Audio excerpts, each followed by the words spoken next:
Hi, I'm David John with General Produce Company here in Sacramento, California. With the seasons going on, we've talked about persimmons, you know, the high chias and the fuyus and stuff, but the one thing we haven't yet is quince.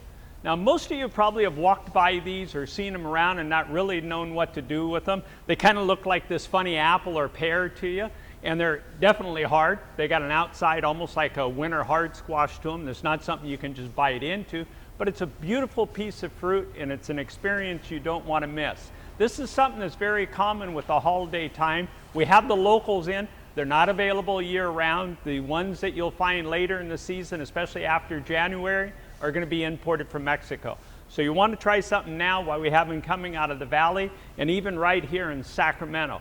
Now, the trick to these is you have to cut them, you have to cook them before you do anything with them. When they're bright yellow, they'll come off a little green a lot of times in the stores, but they're bright yellow. You want to let them sit out even another day or two. You want this yellow to be almost golden. They're sometimes nicknamed the golden apple because of that bright color they'll get to. At that point, they're as ripe as they can be. They're still not edible, but they're ripe. One of the things about it is when you cut on the inside of it, you're going to see the pit is very hard. It's just like the outside. It's something that you're going to want to slice around. You can't bite into it, and you can't cut it out easy. So you want to be careful when you're cutting it with a knife that you don't slip and cut yourself. You can even see by the discoloration here, after a few minutes of cutting, it'll discolor fast. So have a bowl of water handy as you're cutting it, drop it into the water. This will keep it from discoloring until you start to cook with it.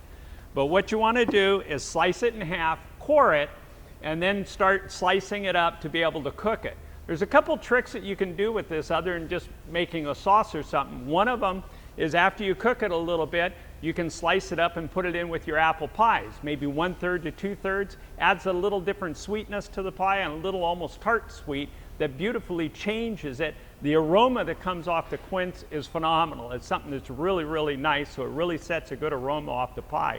Another thing we've done is actually chunked it up, put it into your applesauce.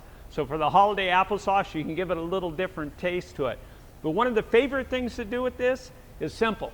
Get a saucepan, put some water in it, pour a little bit of honey, a little bit of sugar, slice it up. It's best really if you just half this and put it into the water, boil it for about a half an hour.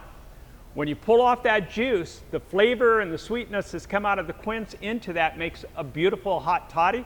And then you have the fruit that you can cut up and put into your apple pie. So you win twice while you're cooking that. You can't lose. So it's not something you can buy off the shelf and eat, but it's definitely an experience you'll want to do. And the quince are available now from local here around Sacramento. And that's the Produce Beat.